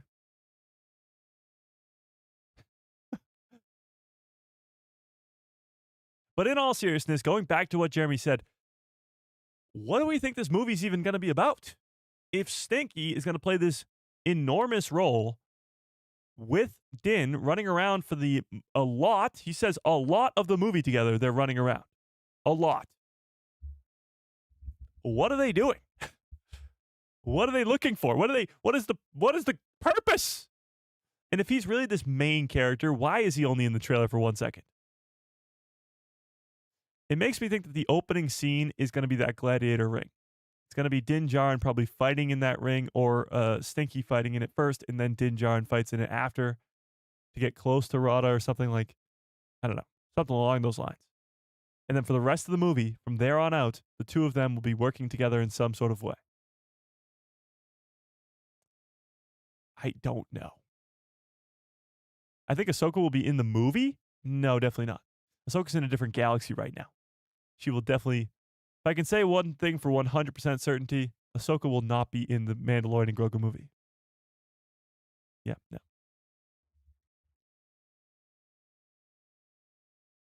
Rada might not even care about the Jabba's legacy or the crime syndicates. It seems that way, because he's not really involved in the Clone Wars with the underworld, because obviously he's a child. But even by the time of the Return of the Jedi, he's not at Jabba's palace. He's not really involved in any of that stuff. So maybe he's just doing his own thing. He's doing rebellious teenage things. The Hutts live like hundreds of years. I think Jabba, how old is Jabba? Do we know? Let's look it up. How old was Jabba when he died? Let's see. How old was Jabba the Hutt? Jabba was approximately 600 years old when he died in Return of the Jedi. So yeah, Stinky's like a teenager in this upcoming movie. Like, he's still really young in terms of Hutt years. And it's also very interesting because you have Grogu, who ages at a very strange rate, like Yoda does, lives up to like 900 years old. And I mean, if they didn't kill Jabba, he could probably live to 1,000 years old. Hutts are extremely long-lived. Their lifespans can exceed 1,000 years, making making Jabba not an adult, but not necessarily an elder in Hutt standards. So he could live up to 1,000 years old. So him and Grogu are on very similar growth rates, and you could see maybe some conversations happening there. Imagine Grogu's first words are to Stinky the Hutt, and he's like, "Hey, you look old." Like, "Yeah, you look young." He's like, I'm 55 years old." He's like, "I'm 107." You know. Why do we get Jabba's offspring but not Luke's?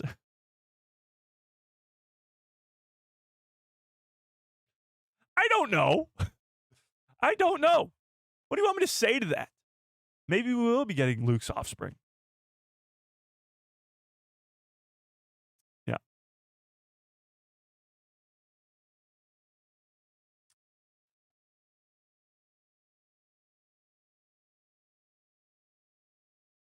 No, so actually the Hutt's lifespan is actually a lot longer than the Wookiee's lifespan. It's very interesting. Don't forget about Maz Kanata. Maz Kanata does, yes, grow to be 1,000 years old too. Imagine a relationship. Can we get this started? Can we get this trending, chat? Can we ship these two characters? Stinky the Hutt and Maz Kanata. Wait. Nope, I take it back. I take it back! That age gap's pretty crazy. At this point, Maz is what, like 850? And Stinky's what, like 100 maybe? If even that. Let's look it up. How old is Stinky the Hutt?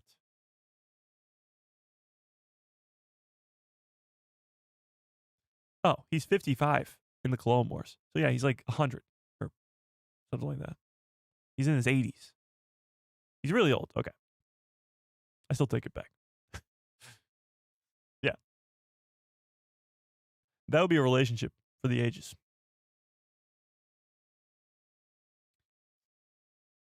So in the Clone Wars movie, he was 55. So actually, that kind of makes sense. When you look at Grogu in Mando, he's 50. He's probably like 51 or 2 by now. But he's in his 50s. When you look at Stinky in the Clone Wars movie, he's 55. He's in his 50s. So those two are aging at very, very similar rates. However, when we see Stinky, in this Mandalorian Grogu movie, he's ripped, he's fully grown, he's clearly had a growth spurt of some sort. What if Grogu has a very similar thing? And Stinky is just here to explain to us that he went through this big growth spurt and he'll live for the next 900 years, and that Grogu is also going to go through this growth spurt and he can live for the next 900 years. Thoughts? Maybe Stinky likes an older woman? Could be. They do both sort of go in those same places. Maz Kanata is an interesting one because I think she could be involved in the Mandoverse stuff. You know? Like, she's one that could be there. 50 Thunder, what's up? What is up? You don't live to 1,000 without being able to run. Look at the Hutts. They don't run anyway. I can't wait for Grogu to speak. What do you think Grogu's first words are going to be? That's the big question. He's not going to speak like Yoda. That's all but confirmed. Yaddle speaks. It's Bryce Dallas Howard, but she speaks normally. Yoda only speaks like that because of his master. So, yeah. But Grogu won't grow any bigger or taller than Yoda. True, but I'm more so saying like he's like this big right now. He's a tiny little thing. Yoda still grows to like, I don't know, 2.5 feet tall. So he's still got a ways to grow, but I'm more so saying like mature wise, like he can speak. By the age of 100, Yoda's training Jedi, so he should be able to jump around like a Jedi. Like, we're already seen this evolution of Grogu over the course of the Mando's 3 seasons, because you have him going from using the Force once and then sleeping for multiple days. When he picks up the Mudhorn in the 2nd episode of Mando, he sleeps for multiple days after that because he's so drained. Now, in season 3, he's wielding the Force willy-nilly, and he's not really taking any effect from it. He trained with Luke for a little bit, and he's just become more powerful and grown up. Yeah. Grogu's first words are, "I am hungry." That'd be pretty good. "Give me cookies." Okay. Yeah.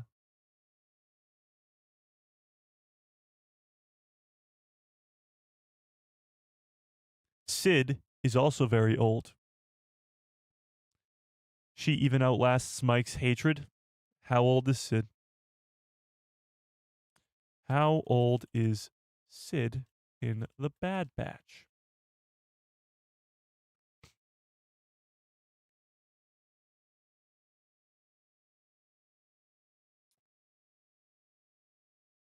She's only in her 30s or 40s. Not that old. Yeah. There you go. Yeah. I'm on episode 22 of the Clone Wars, doing a timeline chronological watch. Nice. Sid outlived Tech too soon. I got a bad feeling about this. Way too soon. Way too soon. All right, let me end this poll right here real quick. 59% of you say yes, you do want the Tales of the Hunt, of Ben Solo to be made. 41% say no with 100 votes. Oh my God, the math is mathing. That's exactly 100 votes in that poll. That's pretty crazy. Okay, let me put up a new poll. Do you think Rotta the Hutt will be a main character in Mando and Grogu? Yes or no? What do we think? I know, me and Sam just started watching The Bad Batch, so we're getting closer and closer every day to watching Tech's demise. Not very excited for it. Yeah. Not very. Based off of what Jeremy Allen White has been saying for the last, 2 weeks since we've been talking about this, it does seem like he's going to have a huge role in this movie. Like he's running around with Din Djarin for a lot of the movie, and he's recorded all these voice lines. Yeah.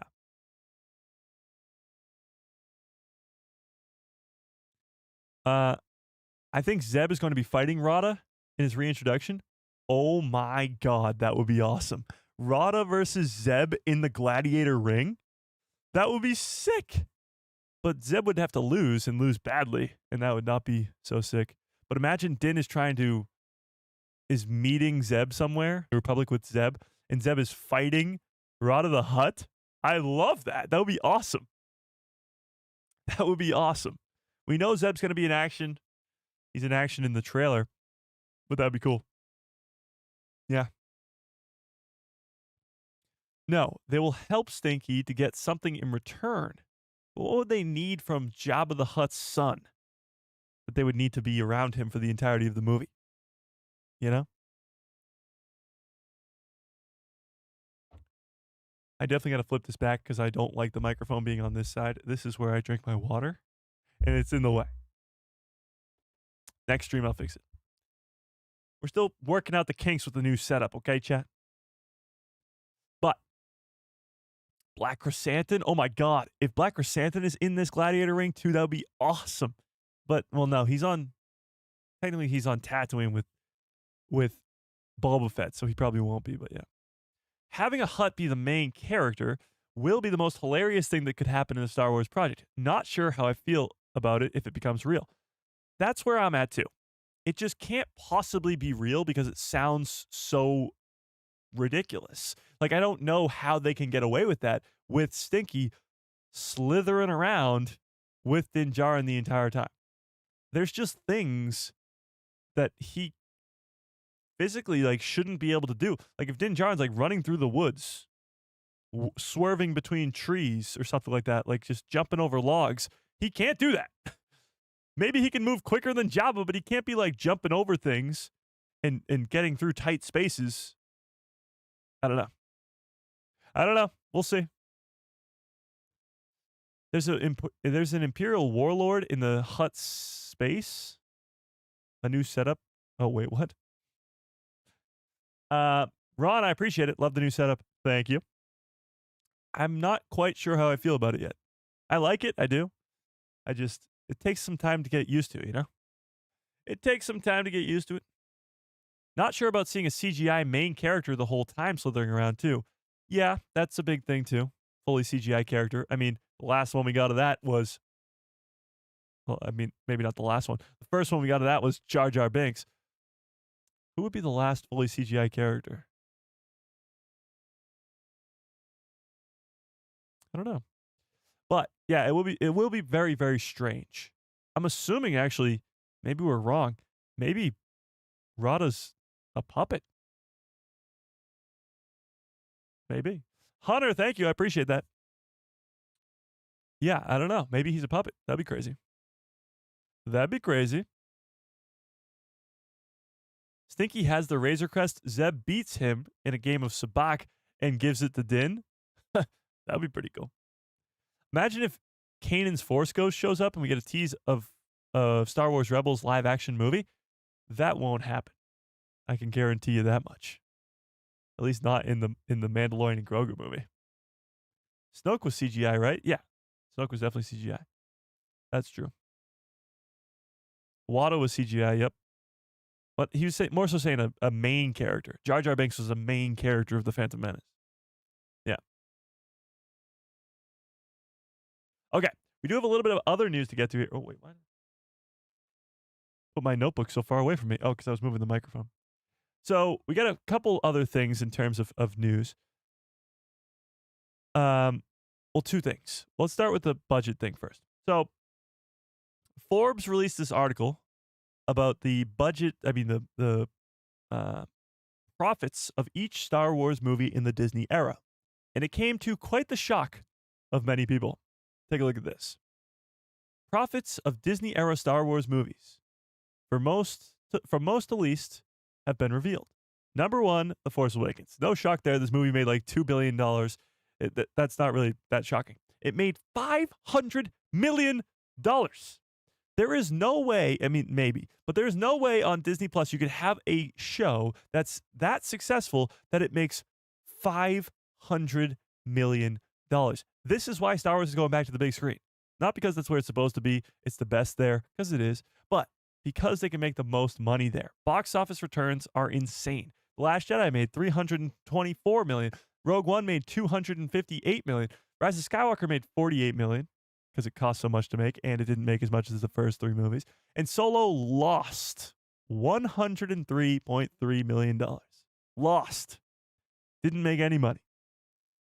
So when you look at this, you can see why they went to Disney Plus. You can see that, I mean, you started really hot. You made $500 million on your first go. Rogue One comes out, you make $258 million. That's still pretty good. Last Jedi comes out, you make that much, a lot too. And then your next two, Solo loses $100 million. The Rise of Skywalker only makes $48 million. And that's where that's why we're on Disney Plus. That's why we've been on Disney Plus for the last 6 years. So when we talked about a lot is riding on the backs of this Mandalorian and Grogu movie, there's a lot riding on the backs of this Mandalorian and Grogu movie. A lot. Yeah.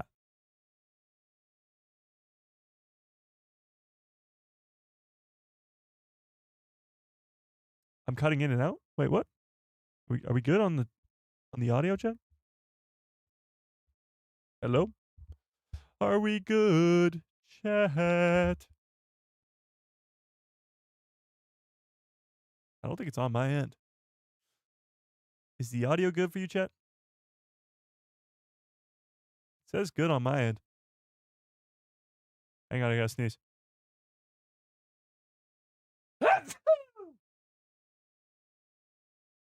All good? Okay. You're good. I had to restart it on my end. Oh, okay. Okay, my fault. Okay, we're good. The mic is miking. Nice. All right, I appreciate it. So there's this. Thank you. And that's sort of why we went to Disney Plus. So we're hoping the Mandalorian Grogu movie can recapture that Force Awakens time period, and we can see $500 million in returns. That would be great. That'd be great. Thank you, chat. Thank you. I appreciate it. Yeah. So that's sort of very telling. I still can't believe it. Solo is so underrated. I was watching clips from it the other day because I was making a video on Solo, or a short, I should say. And I was like, how is this movie really, how did it lose this much? Honestly, how? It's so underrated. I get it. It's recasting Harrison Ford. It's an origin story, whatever. It's so underrated. And I think actually, you know what's going to really help the Solo movie quite a bit is Maul Shadow Lord. Somebody brought this up pretty recently to me. They were like, Mike, you think that Kira will be in Maul Shadow Lord and the events of Solo will take place? Yes, absolutely. That's the whole gist of this. It's telling Maul's story between the Clone Wars and Rebels, and that's right smack dab in the middle. So maybe in like season 2 or 3 of this show, but still, Maul training Kira, because in Solo he says, "Come to me on Dathomir, come to me on Dathomir, and I will train you, and we will be working a lot closer together." He says all these great things. So he's on Dathomir, confirmed, and he's training Kira. So we know from the leaked trailer for the Maul Shadow Lord show that we're getting Darth Talon, or at least a canon version of that character, and Maul's training her, but she's going to disappear pretty quickly, I think, because we're going to get Kira coming in to be the next apprentice. And then eventually we know where Maul ends up on Malachor 5, and we know how that goes. But yes, the events of Solo will be elevated quite a bit by, well, Maul Shadow Lord. So I can't wait for that. Yeah. Yeah. And the last thing I wanted to go through was Visions Volume 3. So Visions Volume 3 comes out a week from today. And as you guys know, it's not my favorite thing ever. I'm not a big Visions fan. I'm just not. I don't know what to tell you guys. I'm not a big Visions fan. But tell me in the chat, on a scale of 1 to 10, how excited are you for Visions Volume 3? How excited are you?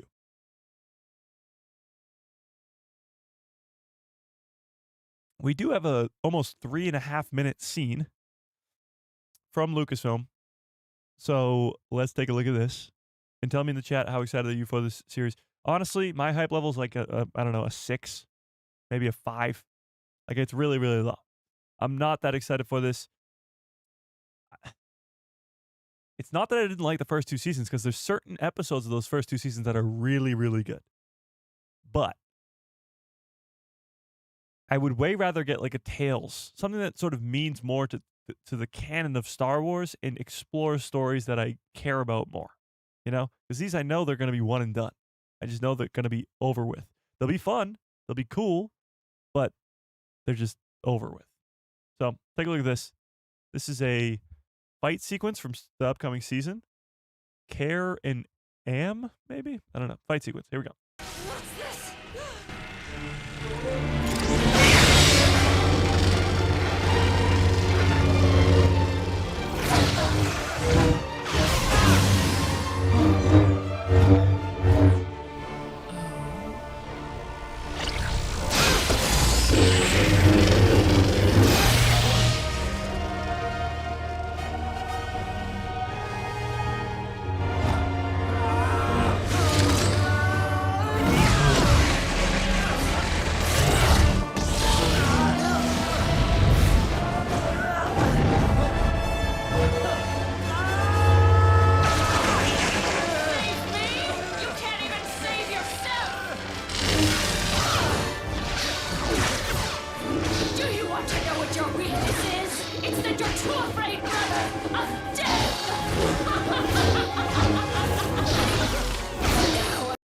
Wait. Is this even new? I feel like I've watched this before. And I don't mean like I watched it before the live stream. I mean like I've watched this before.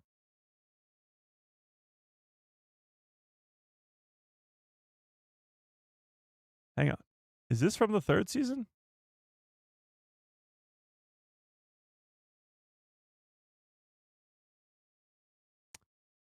I don't know.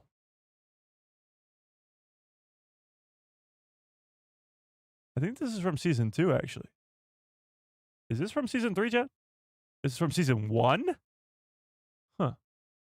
Okay. Well, then I stand corrected. We don't have a new trailer. Huh. Never mind then. I stand corrected. Well, either way, we're still a week away. Okay, it's from season 1. Okay, never mind. Okay, never mind. I thought it was new, and then I just watched the first 40 minutes. I was like, I've seen this before. 40 seconds. I was like, I've seen this before. Yeah. Um, yeah. So there's that. We are still a week away. But this time next week, we'll be watching Visions Volume 3. I'm not quite sure if we'll be doing a watch party for it or not yet. If it's at 3 in the morning, I'm going to say no, chat. Sorry. But we'll see. We shall see. It's just not at the top of my list. And that's not to say it's bad, because I don't think it's bad at all. It's just not my cup of tea, you know? Same way that people really don't like Ahsoka, and it's my favorite thing ever. Yeah, I know. Yeah.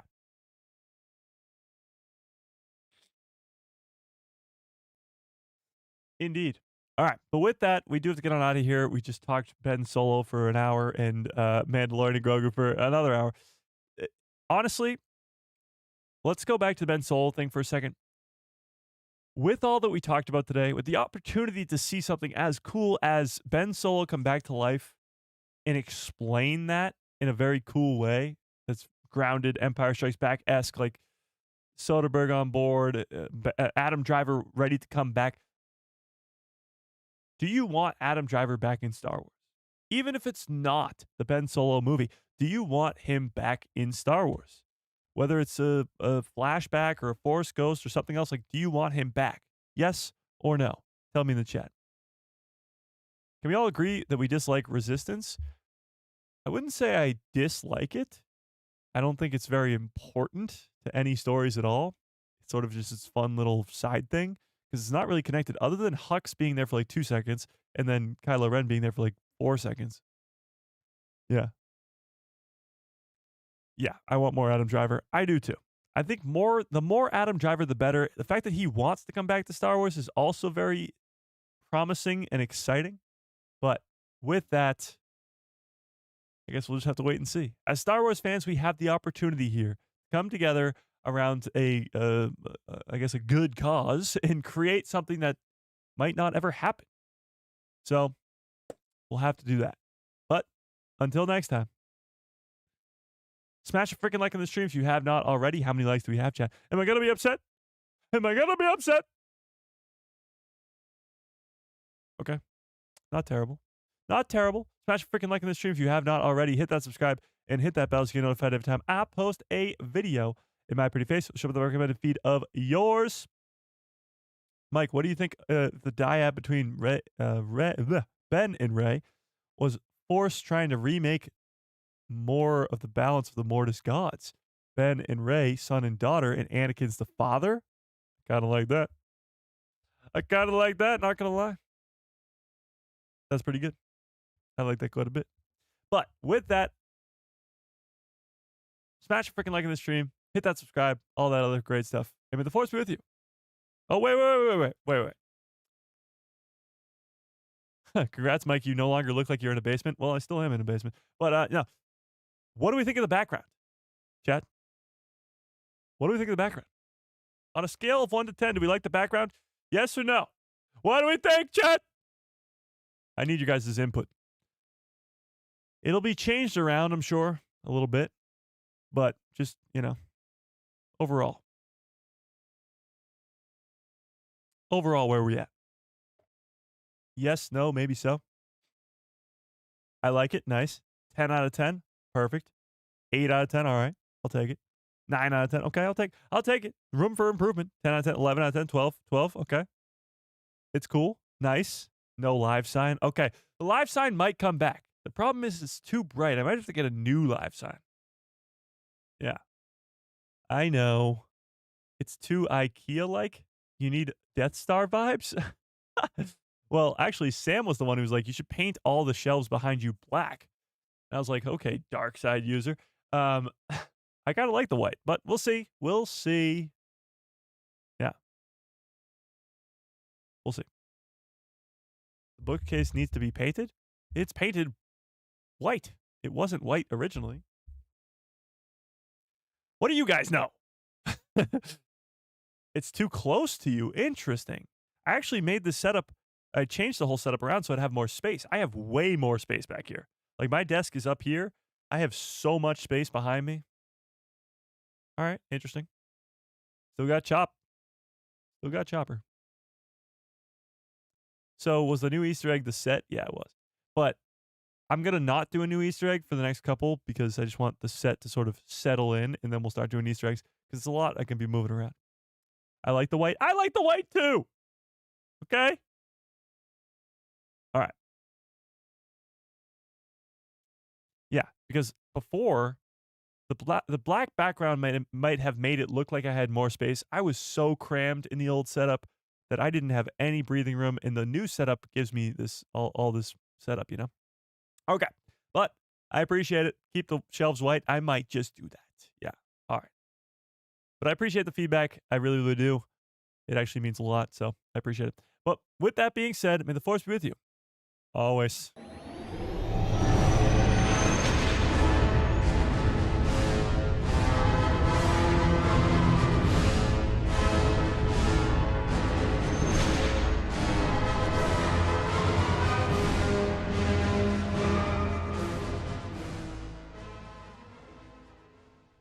Oh, yeah. What a great stream. What a great show. You guys are the absolute best. I appreciate you all so much more than you will ever know. I mean, this was quite the live stream. We got it done today. This Ben Solo movie, it's got me so hyped up. Hopefully, we'll get it someday. A Man Can Dream. Watch out for a short in about an hour. Watch out for that. Talking about the Vader series, actually, and Hayden Christensen, but that's I guess the cliffhanger I'll leave you on for that. Watch out for that short in about an hour. And yeah. Hope you have a great rest of your evening. Great rest of your lives. And good night, everybody.